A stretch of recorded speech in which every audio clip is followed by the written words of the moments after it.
Hola, ¿cómo están? Siéntanse a gusto en un nuevo video de alivio en presente. Hoy voy a estar contándoles un poco de mi vida, una especie de pequeña story time. Y la excusa para hacer esto es para mencionar mis momentos mindfulness.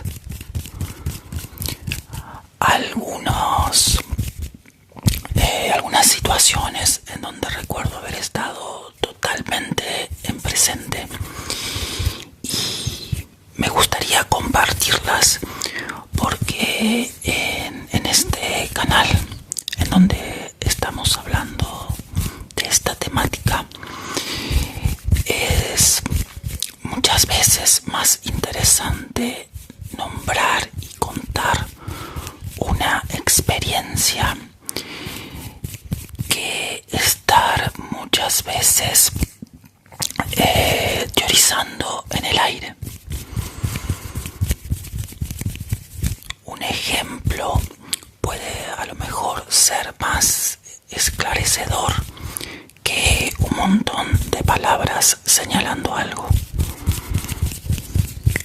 Lo hago por esta razón, no porque crea que soy en este momento tan importante o que llamo tanto la atención como para contar de mi vida privada. Entonces, esa es un poco la razón, no porque me sienta un gran ejemplo, sino porque, como les decía, a lo mejor contando estas experiencias puede esclarecer un poquito más sobre el tema. Pero por supuesto, ya que vamos a estar hablando de estar en presente, nada mejor como para hacer un shock de presente que chocolate. ¿Alguien dijo chocolate?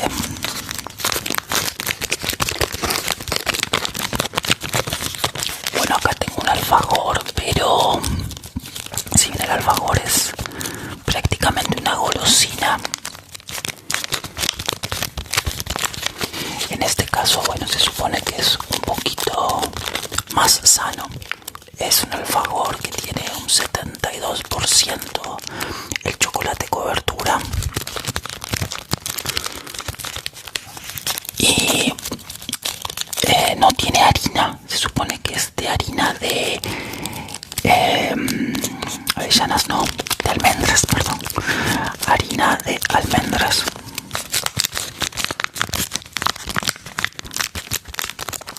Así que bueno, no creo que sea mucho más sano, pero sí estoy seguro que debe ser bastante rico. Así que voy a estar entonces contando algunas de estas experiencias mías, compartiendo también un poquito de algo rico. Sin más preámbulo, vamos a abrirlo.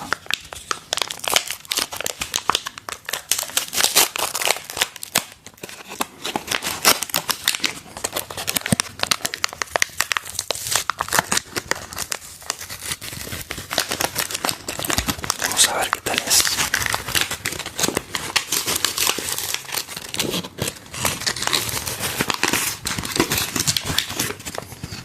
Dejamos el envoltorio.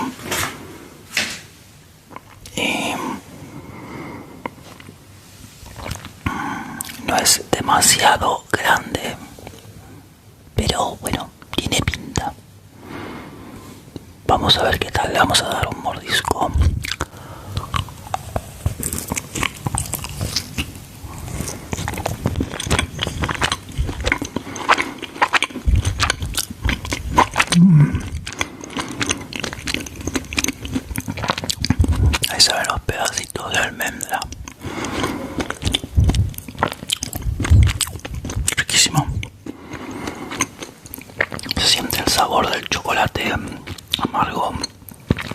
Después, el dulce de leche. Me gusta porque no es como unos alfajores que últimamente se están haciendo en donde las tapitas son muy duras.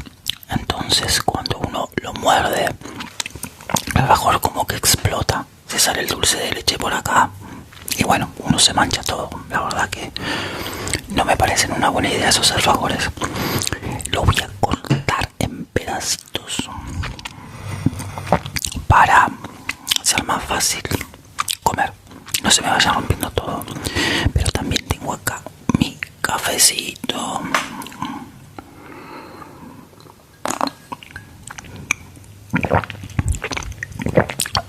Para ir acompañando un poquito todo esto que está ocurriendo. Bueno, ya lo corté en pedacitos al alfajor para que me sea más fácil ir comiéndolo.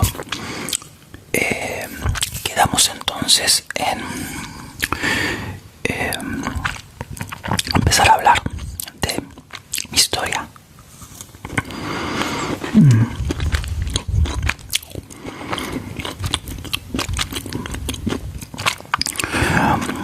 Voy a ir bastante entonces para atrás. La selección que hice de estas situaciones o experiencias mías son algunas de las primeras que se me vinieron a la cabeza, pero bueno, tengo muchos otros momentos también que podría compartir con ustedes. También los elegí a estos momentos porque me parecieron por ahí interesantes para contarlos. Hay otras situaciones en donde a lo mejor no eran tan llamativas o donde no me podía explayar tanto para compartirlas con ustedes. Bien.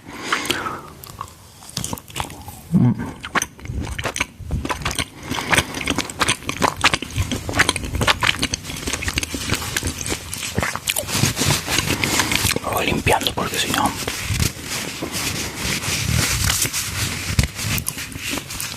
Bueno, entonces arranco por la primera.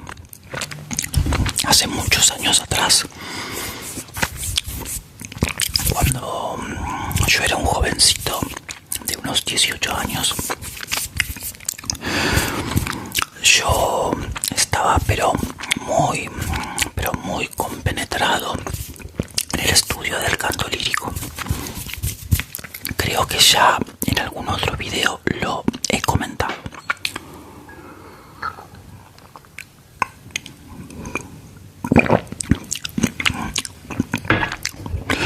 Esta fue una disciplina que a mí me sirvió muchísimo. Me trajo un montón de experiencias fantásticas, pero sobre todo me ayudó a ser una persona mucho más concentrada, mucho más rigurosa, mucho más detallista, podría decirlo, y que me abrió también a un montón de emociones que yo creo que no hubiese podido experimentar de otra manera que no hubiese sido a través de la música clásica.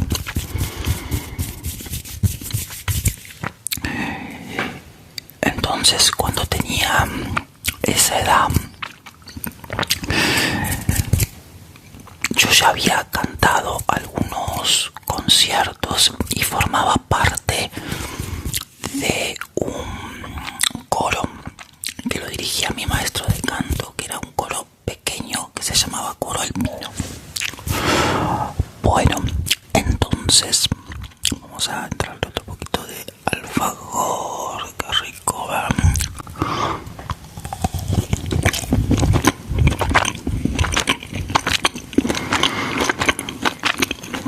Bueno,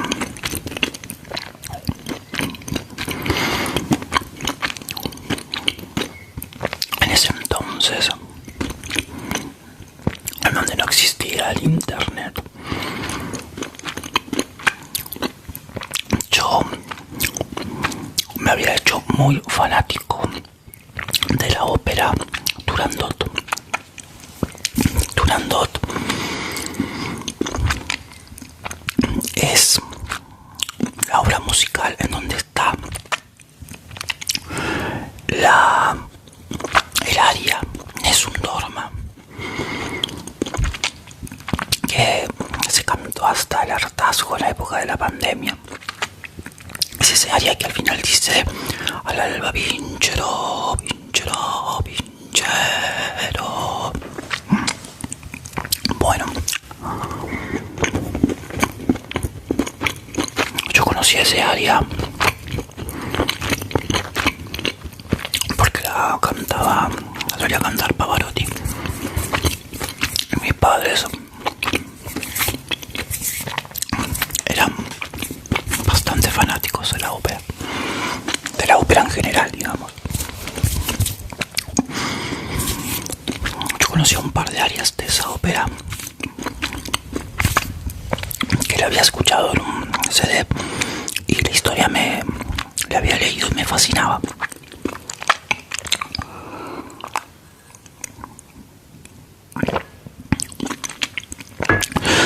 Yo soñaba con poder verla en vivo. La ópera es algo que se aprecia mucho más cuando uno lo escucha directamente, no de una grabación. Pero había varios problemas. Turandot es una ópera muy difícil de montar, muy cara, porque tiene una escenografía muy imponente, tiene un coro muy grande. La orquesta también se le exige mucho y necesita algunos instrumentistas, algunos instrumentos también, obvio, que suelen estar normalmente en las orquestas sinfónicas, y necesita cantantes de primer nivel. Yo la pude conocer muy bien a la ópera porque un día mi papá, sabiendo que a mí me estaba enganchando mucho esta ópera, no sé dónde fue, dónde la consiguió, y llegó una noche del trabajo con el VHS, el cassette de la ópera entera. Era una versión de Plácido Domingo y Eva Marton del Metropolitan, visualmente muy llamativa. Entonces la empecé a escuchar y me gustó la ópera entera, que son unas 2 horas y pico de música. Así que prácticamente la escuché hasta que me aprendí casi todas las melodías de principio al fin, desde el coro, los cantantes principales, todo. Así que, como les decía, la idea o el sueño de poder escucharla en vivo me llamaba mucho la atención, pero era complicado porque en Rosario había una compañía de ópera bastante modesta y era muy poco probable que la pudiese montar.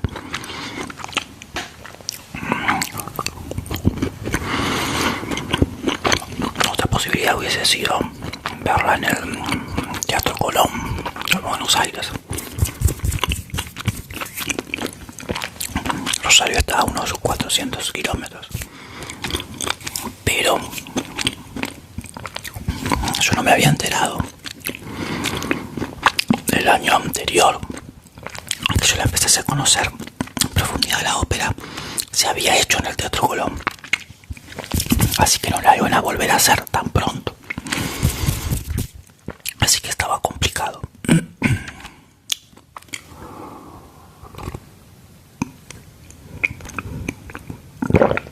Bien, ¿qué pasó? Un día día fui a escuchar un concierto en el Teatro del Círculo, un concierto que había sido montado por esta compañía de ópera de Rosario. Y cuando abro el programa había un papelito. ¿Qué papelito había?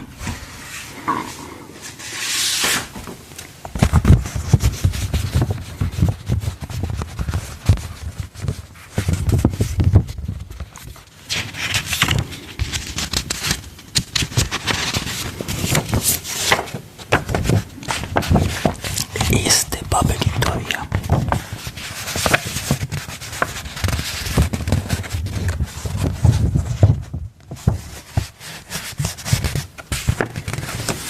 Este papelito lo que dice es que el coro Pía Malagoli, que era el coro de la ópera de Rosario,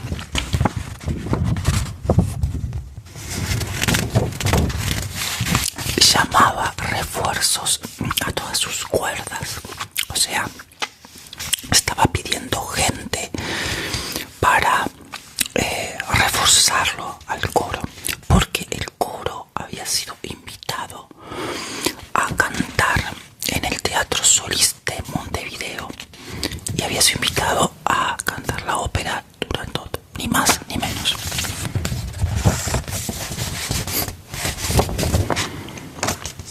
Entonces yo lo primero que pensé fue, bueno, aunque sea me voy a Montevideo a escucharla, como sea.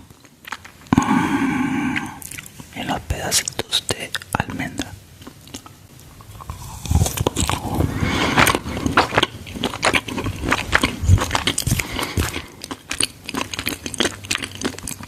Pero bueno, fue más sencillo presentarme en el coro para ver si me tomaban como refuerzo para preparar esa ópera. Por suerte, así fue.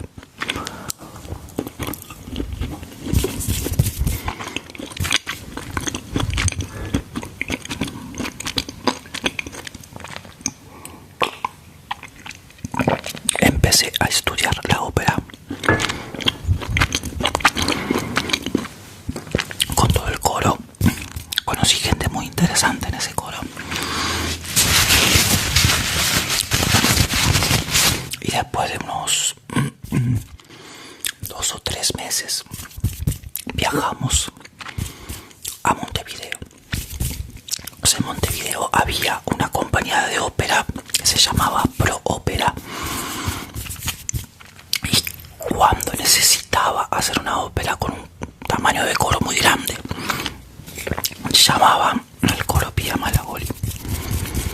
Ellos tenían su coro, pero su coro eran unas 60 personas. Turandot necesita un coro de unas 100 personas. Así que bueno, para mí fue toda una aventura, teniendo 18 años, viajando solo, o sea, sin mis padres, sí, con todo el coro, a Montevideo.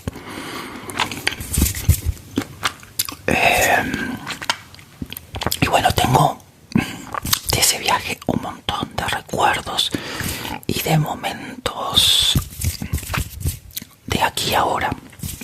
Siempre viajar ayuda mucho para conectar con el presente. Y vamos con uno más.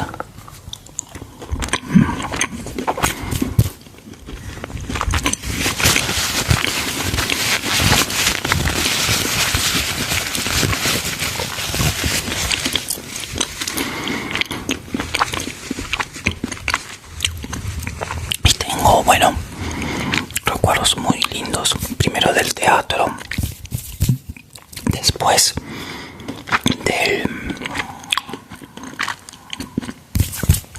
toda la ciudad. Me encantó Montevideo, la gente de Montevideo. Tuve la oportunidad de recorrer un poco Montevideo gracias a una chica montevideana, pero pero eso es otra historia que debe ser contada en otra oportunidad. Y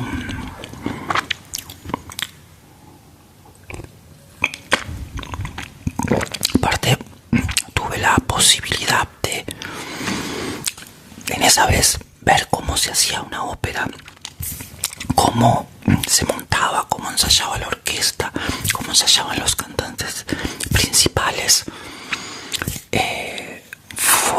Fue para mí una gran experiencia poder ver todo eso de golpe, digamos, por primera vez, y ni más ni menos que con la ópera que a mí más me gustaba. De todo eso hubo los pájaros aquí, ya saben, de todo eso hubo un momento muy llamativo, que es el que le voy a contar. Vamos a hacer también un poquito de triggers con el viejo programa de esa ópera. Esto era lo que se les daba a la gente que iba. También tuve la suerte de que mis padres se engancharon con la ópera Turandot y viajaron para verla allá a Montevideo. De ahí salió este programa. No tiene fotos demasiado.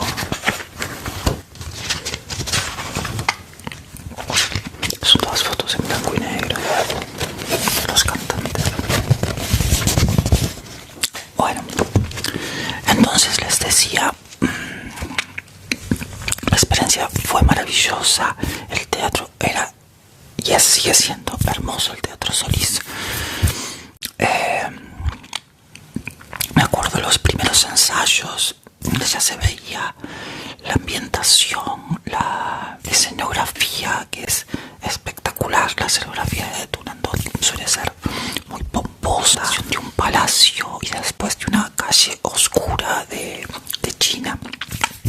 Bueno, mi momento mindfulness, mi momento de estar en presente. Es así. Llegamos en el teatro para el primer ensayo del coro con la orquesta.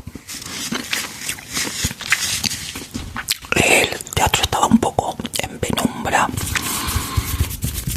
Estaba ya toda la orquesta en el foso. Para todos los que no saben de ópera, la orquesta cuando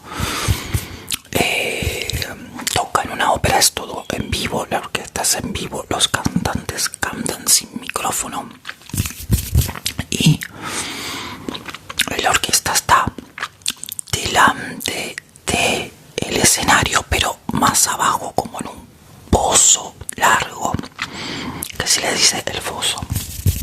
Bueno, la orquesta estaba en el foso, ya estaba el director empezando a ensayar el comienzo, probando un poquito con los músicos. Nosotros estábamos llegando el coro en el escenario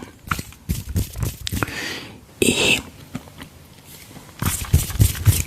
empieza a sonar la orquesta al principio.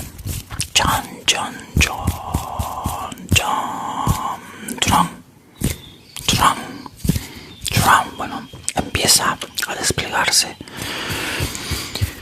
toda la música, todos los instrumentos, y de golpe empiezo a escuchar un montón de cosas que jamás había escuchado en mi vida en el CD o en el VHS de la ópera.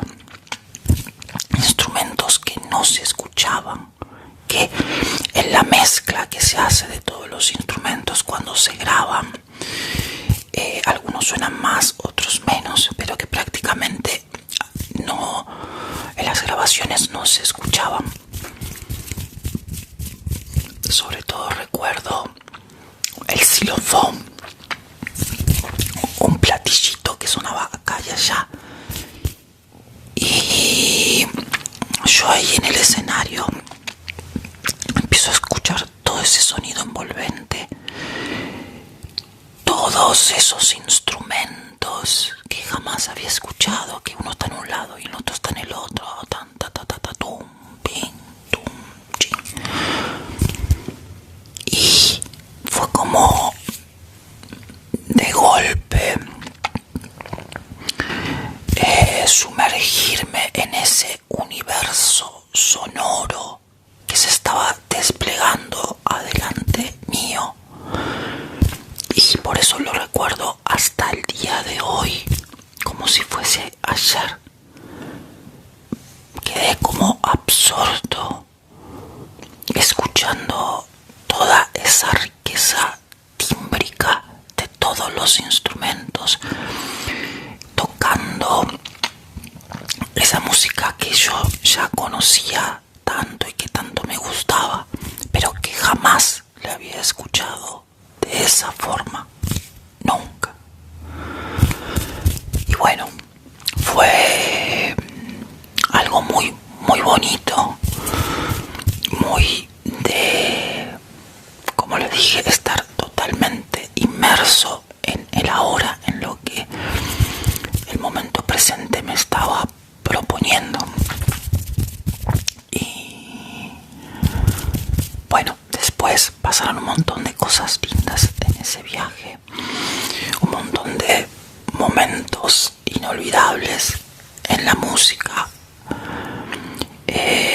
cantándolas, el coro de esa ópera, con los trajes, con, como le decía, la escenografía, con la gente de Montevideo, que tengo, como les decía, recuerdos bellísimos. Y todo el viaje fue una gran experiencia en presente. Pero ese es un momento que recuerdo que me impactó mucho. Y por eso, bueno, hoy lo quería compartir con ustedes. Y vamos a continuar.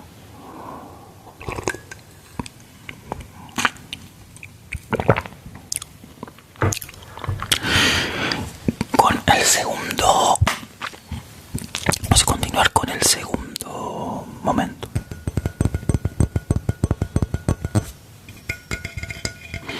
Como verán, el segundo momento de aquí a ahora que tengo para compartir con ustedes tiene que ver con la fantasía. Bueno, ustedes ya saben que a mí me gusta mucho la fantasía. He hecho ya un video, incluso con esta espada. Y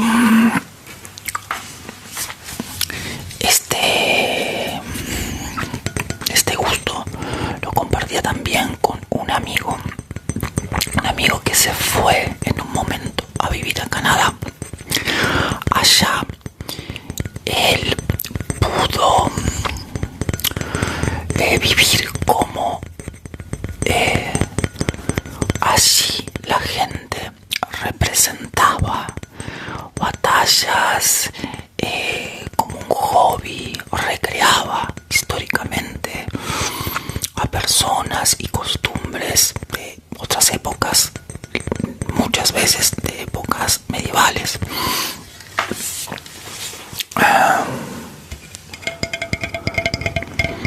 Y bueno, después volvió a Rosario, volvió a vivir aquí y quiso de alguna manera hacer esto mismo en Rosario.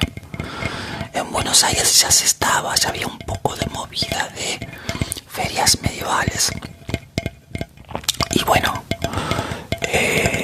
intentó armar un grupo acá en Rosario.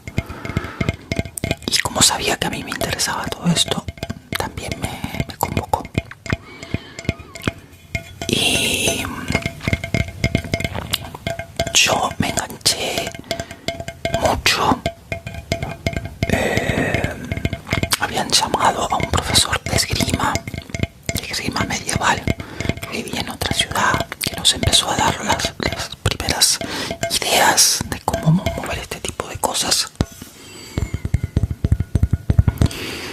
Y yo ya tenía mis algunos conceptos de tanto mirar películas de fantasía, de poner y retroceder los movimientos que hacían con las espadas. Me acuerdo Conan, Highlander. Y cuando empecé a hacer todas estas cosas, me empecé a sentir muy seguro con la esgrima medieval. Todo este gran interés mío por la fantasía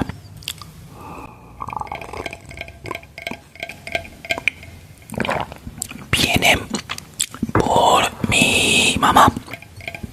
Ella fue la que un poco me fomentó esa pasión, y a ella le gustaban mucho las películas así de fantasía, medievales, épicas. Recuerdo de chico haber ido a ver Red Sonja con Arnold Schwarzenegger, y que no es una muy buena película, pero me acuerdo, yo era muy chico, la impresión de ver esas escenas, esos físicos en la pantalla grande. Bueno, un montón de otras películas, no sé, de Excalibur, bueno, como les dije, las de Conan, Willow, bueno, montones de películas de fantasía. Entonces, con este grupo de recreación, que así empezamos a hacer, decidimos recrear a los pueblos celtas y después más acá en el tiempo los escoceses. Y bueno, nos empezamos a vestir como escoceses, empezamos a practicar todos la manera que tenían de luchar. Precisamente esta espada tiene una inspiración escocesa, tiene una cierta similitud a la espada de William Wallace, que se ve en Corazón Valiente, pero es mucho más pequeña. Las espadas escocesas eran enormes y esta no es tan grande. Y entonces, bueno, fue un grupo en donde también hicimos muchas prácticas, compartimos muchos momentos muy interesantes. El género con el que me vestía para hacer las cosas, de donde sale la famosa pollerita,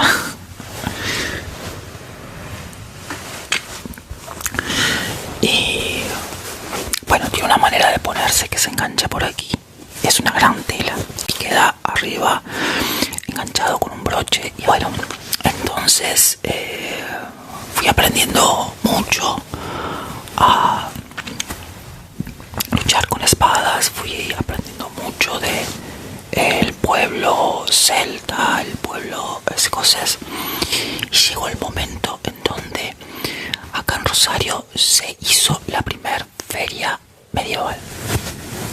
Bueno, somos convocados para esta primer feria medieval en Rosario y nos preparamos. Entonces armamos un stand.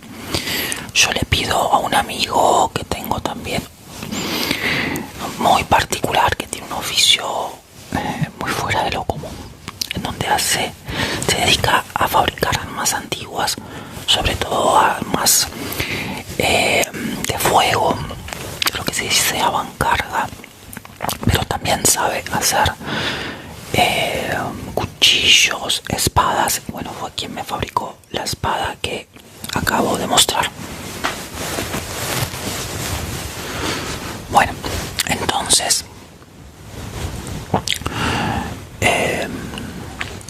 armamos nuestro stand y preparamos, llevamos armas que habíamos fabricado, la espada esta que yo tenía, y preparamos unas coreografías para mostrar cómo se luchaba en esa época. Bueno, nos presentamos, hacemos las primeras luchas, que presentación que hicimos. Después aproveché yo y casé el micrófono y empecé a hablar y a explicar sobre los celdas. Pero pasó algo que nosotros no habíamos calculado, que no nos habían avisado. Cuando terminó nuestra presentación, la organización del lugar nos propuso como que diésemos una especie de clase abierta de esgrima medieval. Bueno, nosotros accedimos y estaba entonces lo que se dice la lisa donde habíamos peleado, que es, bueno, nada más que un gran cuadrado que está marcado con una soga que se cuelga como si fuese un cuadrilátero. Ahí entró la gente que quería hacer esta clase y la gran mayoría eran adolescentes, niños, y justo en ese día me habían ido a ver mi mamá y mi papá.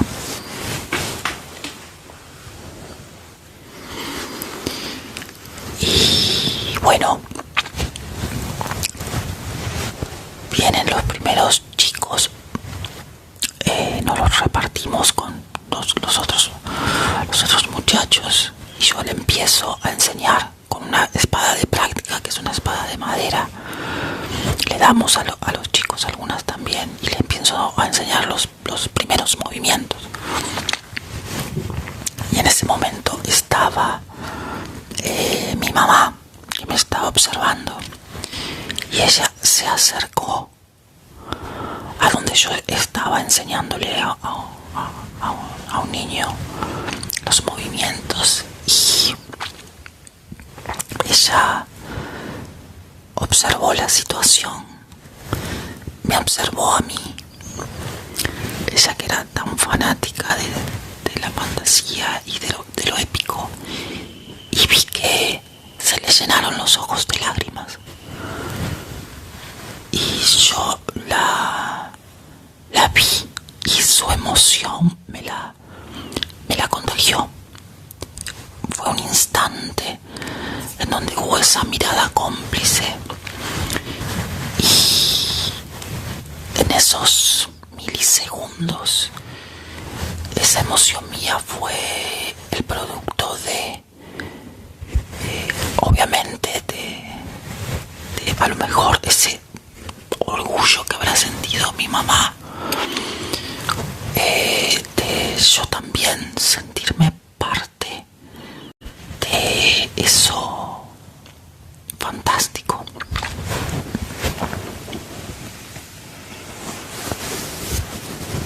Y fue toda esa experiencia en apenas unos instantes. Y fue maravilloso poder abrirme totalmente a esa situación que fue totalmente inesperada en todo sentido. Fue abrirme totalmente a eso que me estaba proponiendo el presente. Y la verdad, fue algo que ahora, bueno, atesoro mucho, porque mi mamá hace un año, ya hay unos meses que falleció, y cada uno de esos momentos que compartí con ella y que fueron significativos para ambos, bueno, los recuerdo con mucho cariño. Por eso siempre les digo acá, estén en presente, valórenlo, porque uno nunca sabe cómo el presente puede ir cambiando. Cosas que uno da por sentado puede que se modifiquen en cualquier sentido. Bueno, vamos con otro de los momentos mindfulness. Yo con la lírica he tenido momentos en donde le he dedicado más tiempo encantado y me he puesto con toda la energía.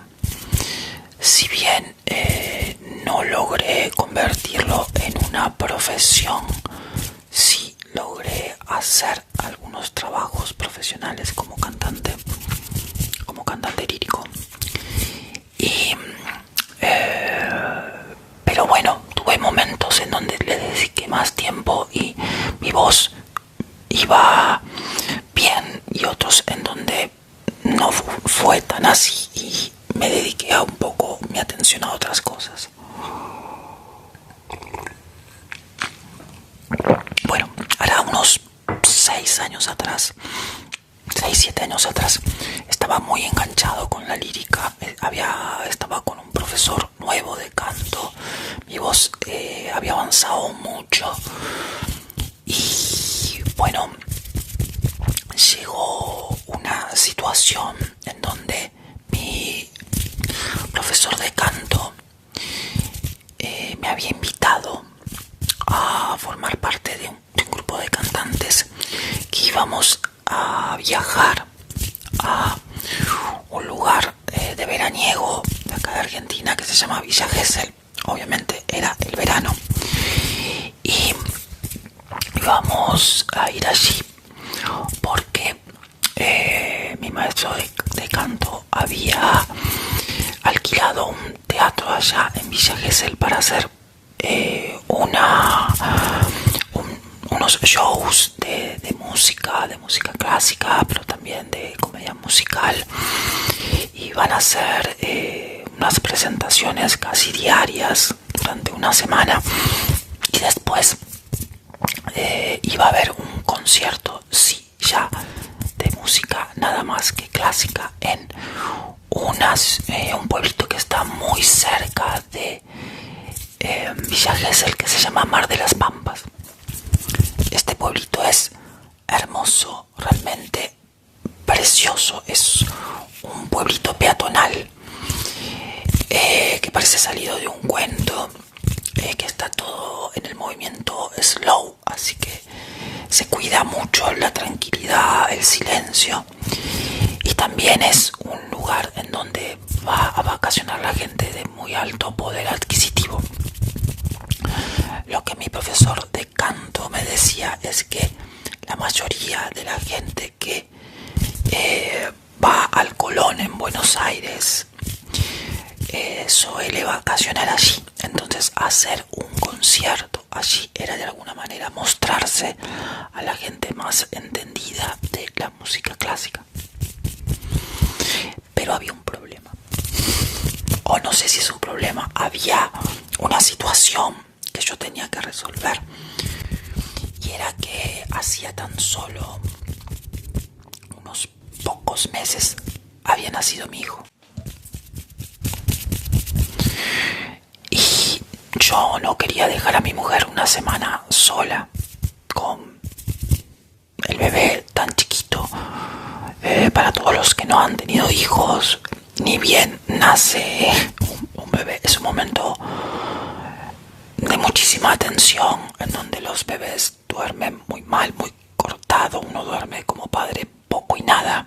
En el caso específico de mi hijo fue algo que se extendió durante casi 2 años, que tuve que practicar mucho el estar aquí ahora.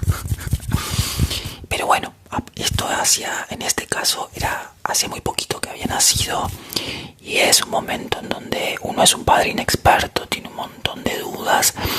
El niño se tiene que prender bien a la teta, tiene que hacer un montón de cosas.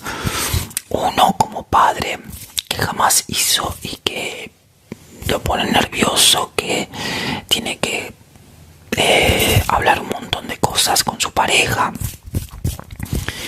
Y bueno, por todo eso no quería dejar a mi mujer sola una semana entera. Así que yo se lo dije a mi profesor de canto, él lo entendió muy bien. Pero me dijo, mira, puedes hacer lo siguiente. Yo te pongo a alguien que te lleve y que te traiga nada más que para el concierto lírico en Mar de las Pampas.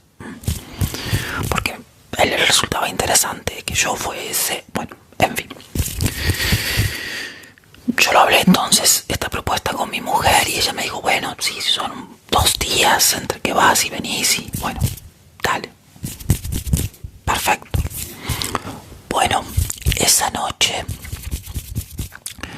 antes del viaje, dormí muy poco, apenas unas 3 horas y cortadas, o sea, dormí 1 hora, me desperté, estuve un tiempo despierto, me volví a dormir, dormí otra hora y así, nada más que 3 horas. Para un cantante eso es bastante terrible, porque uno necesita tener la voz fresca, como se dice, y dormir ayuda mucho. Y aparte, bueno, ¿qué era lo que iba a cantar en ese concierto? Bueno, iba a cantar un aria de la ópera Rigoletto que es bastante difícil, que se llama Parmi veder delle lagrime, todo entero con su recitativo y el aria, y después ni más ni menos que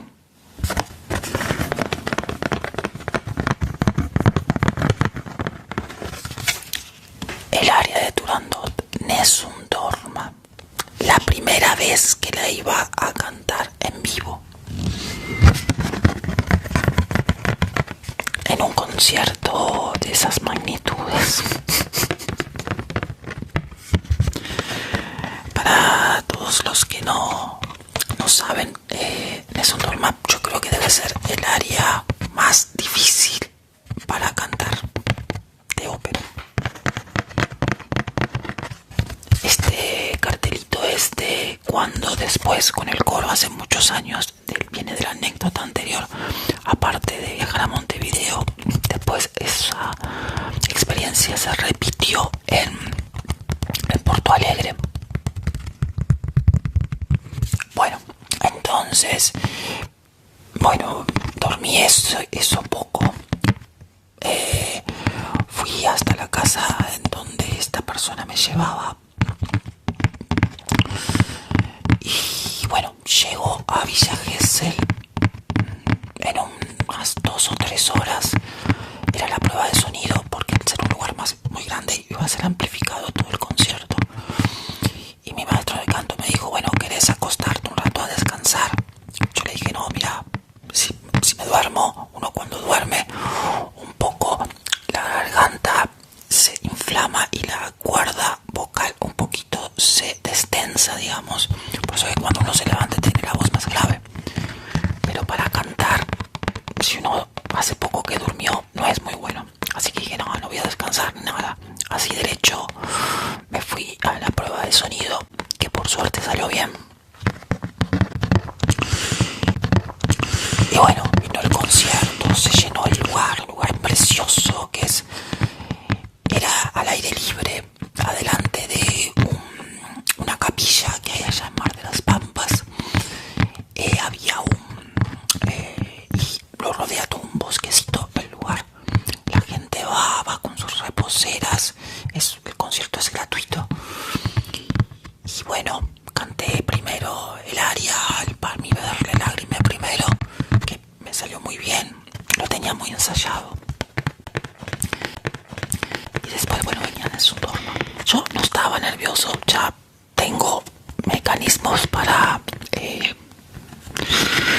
manejar ese tipo de cosas que tienen que ver mucho con el estar en presente. Algún día, si les interesa, le puedo contar cómo son mis métodos para manejar los nervios en situaciones así, en donde uno tiene que responder y con el máximo de sus capacidades. Y bueno, yo incluso hasta había practicado la cantidad de segundos que quería mantener el agudo final, el vinchero.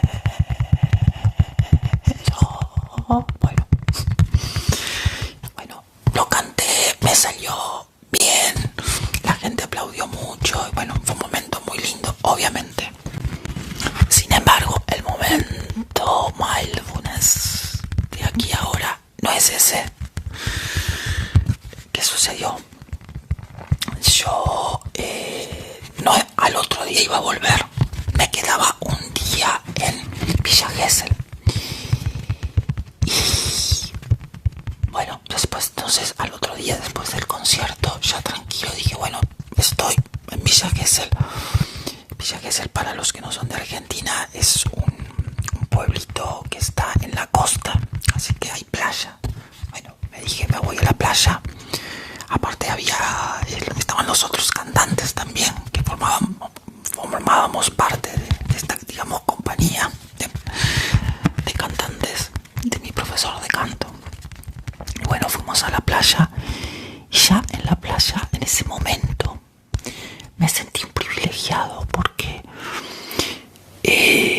yo venía muy mal económicamente, tenía un negocio pero estaba muy complicado, no me podía dar el lujo de unas vacaciones y aparte, bueno, hacía poco que había nacido mi hijo y tener esa posibilidad de estar casi un día de vacaciones allí, aparte era un día precioso de sol, dije, wow, qué bueno. Y bueno, teniendo en la memoria lo que había pasado el día anterior, ¿no?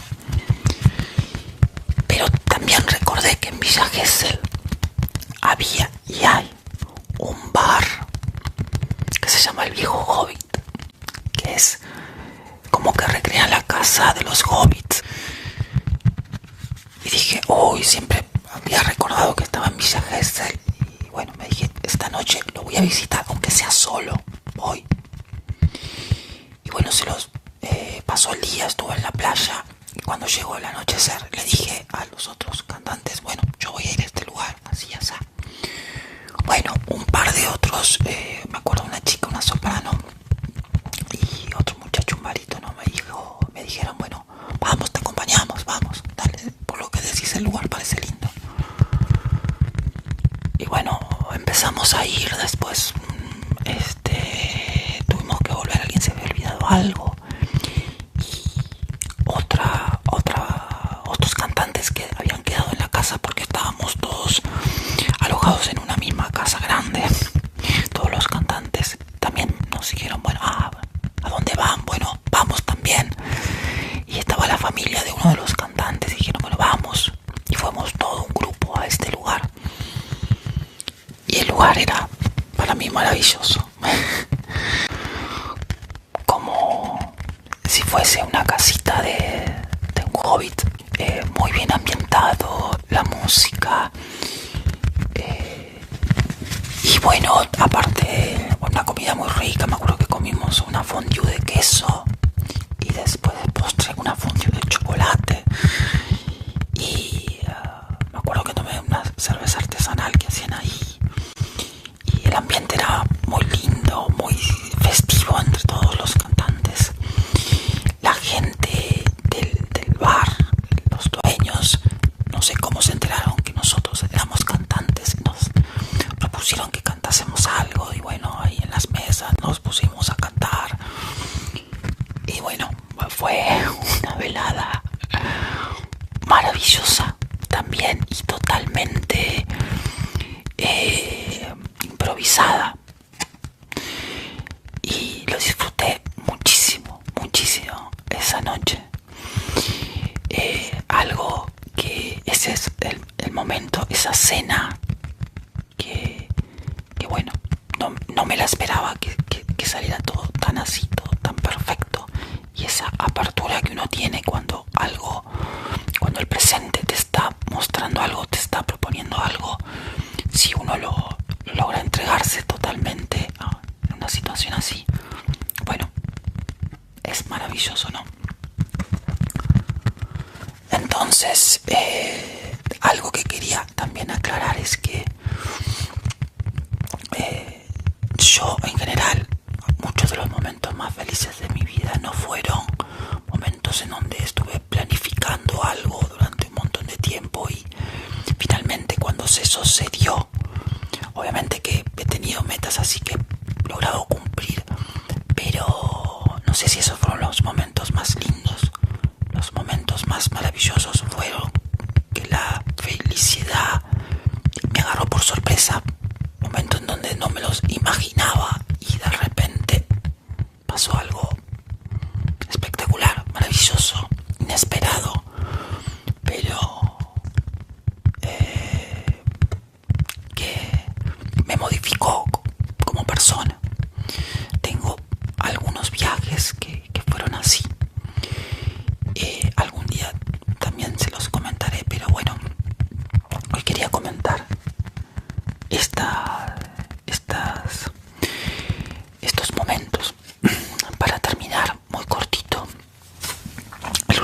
momento no es tan espectacular como estas situaciones, que si bien las situaciones en sí son de momentos sencillos dentro de un marco tal vez más espectacular, esto es mucho más simple y viene de lo que ha pasado últimamente del Mundial de Fútbol. Yo no soy muy futbolero, pero los mundiales los miro. Mi hijo tampoco demasiado, pero bueno, le compramos una pelota. Todos los chicos acá en Argentina, es terrible lo que pasa con el fútbol. Y bueno, en el patio de mi casa, que tenemos un poco de lugar, empezamos a pelotear un poco.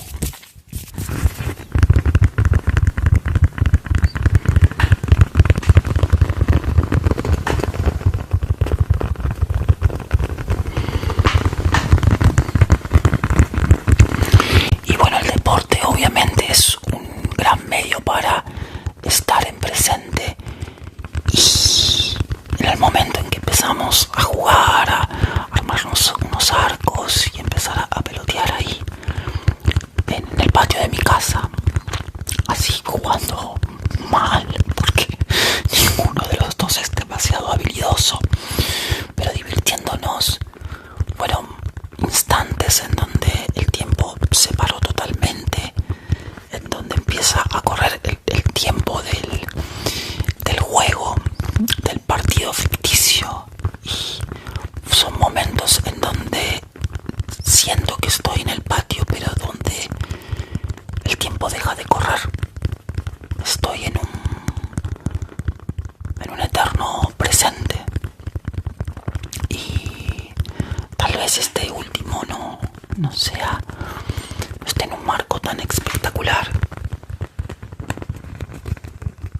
pero también es muy significativo para mí. Y lo que es más importante, creo que con el tiempo también va a ser muy significativo para mi hijo. Entonces no importa tal vez lo llamativo, lo pomposo que pueda ser una situación, si uno sabe observarla y se abre y la puede vivir con total intensidad, la satisfacción que puede sacar es realmente muy grande. Así que nosotros, yo y mi hijo, aunque como les decía no somos futboleros, estamos pudiendo compartir ahora esto, unas tardes de juego, y me parece que es muy bonito, porque así es como uno va de a poquito tejiendo esos lazos para, obviamente, para toda la vida, esos lazos de afecto, de cariño, de entrega, que son tan importantes para todas las relaciones. Bueno, eso es todo. Espero que les haya resultado interesante, que no los haya aburrido.